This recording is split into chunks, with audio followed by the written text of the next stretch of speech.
In 1997, rock music was at its peak. Stadiums sold out. Music flew off store shelves.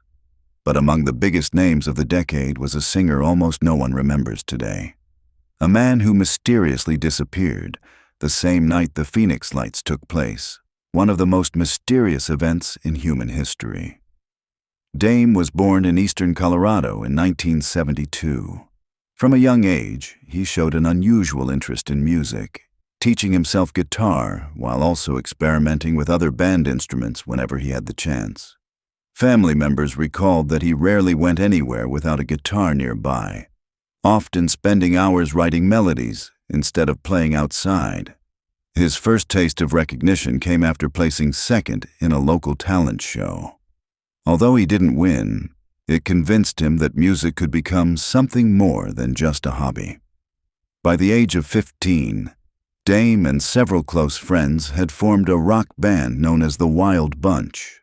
The group quickly built a small following and even managed to organize a short tour across Wyoming and Utah. For a group of teenagers, the shows were considered a success, with local newspapers praising their energy and musicianship. Unfortunately, the celebration didn't last long. Just 1 year later, tragedy struck when one of Dame's closest bandmates unexpectedly passed away. The loss devastated the group, and without him, the Wild Bunch quietly dissolved. Determined not to let his dream die, Dame continued performing wherever anyone would let him. He handed out homemade cassette tapes after every show, performed at rock fairs, bars, festivals, and anywhere willing to give an unknown musician a microphone. Friends later said he never cared how many people showed up. Whether it was 10 people or 1,000, Dame played every performance as if it were his last. By 20, Dame had already become a father of 3 with his longtime girlfriend, giving him even more reason to chase the career he had spent his entire childhood pursuing. Then, in November of 1996, everything changed. According to those close to him, a major record label based in Tucson contacted Dame after receiving one of his demo tapes. Within weeks, a deal had been reached, and in early January of 1997, Dame packed up his family and moved to Arizona to begin recording his first major label album. Remarkably, the entire record was completed in just over a month, but something about Arizona seemed to bother him. Several songs on the album carried unusually dark lyrics, speaking about sleepless nights, distant lights, and the unsettling feeling of being watched. During interviews promoting the record, Dame reportedly made comments that confused both fans and reporters. He repeatedly claimed there was something in the desert after dark that didn't feel natural. Most people assumed he was simply trying to create mystery around the album. Then came March 13th, 1997. That evening, Dame was scheduled to perform at a concert beginning around 9 p.m.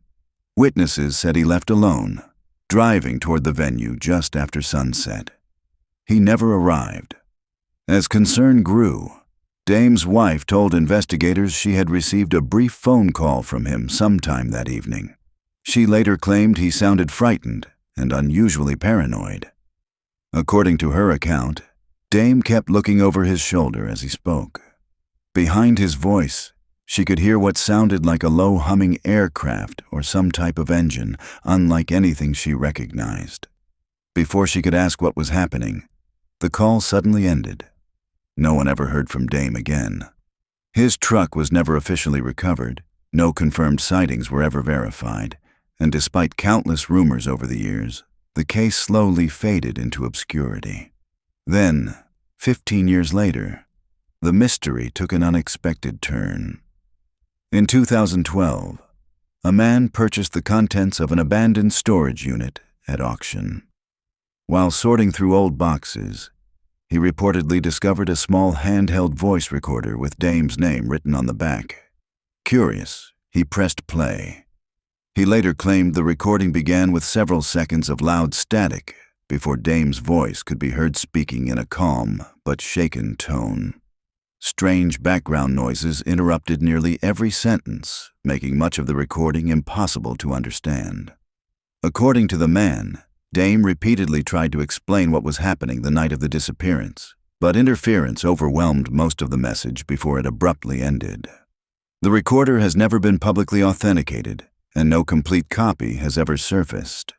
Today, fans continue to debate whether Dame's final songs contained hidden clues about his disappearance. One theory centers around what many consider his most famous track. While most listeners believed it told the story of a man running from the police, others argue the lyrics describe something far stranger: mysterious lights following him across the Arizona desert in the days leading up to the night of the Phoenix Lights. Coincidence? Or a warning hidden inside a rock song? No one knows for certain. But if Dame truly saw something in the Arizona desert before he vanished, then perhaps his music wasn't just entertainment. Perhaps it was his final message.